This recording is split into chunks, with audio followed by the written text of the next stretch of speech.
because we monitor this creek and we measure the water quality in there.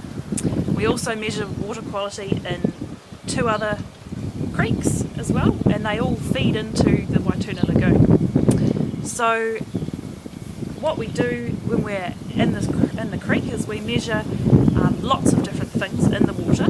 So some of the things that we measure are nutrients.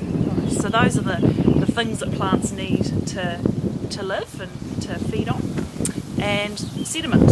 So sediment are things like soil particles and gravel, things like that, and sand.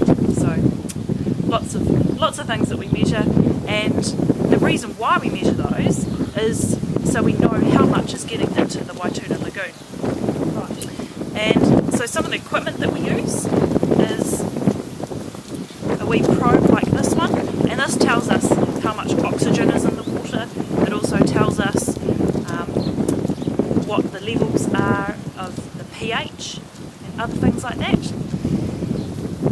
So when you say pH, can you explain what that means? Yeah, it's how acidic the water is, if you like. Right. Yeah. So Kirsten, how do you measure nutrients? Well, we measure nutrients using a bottle like this one,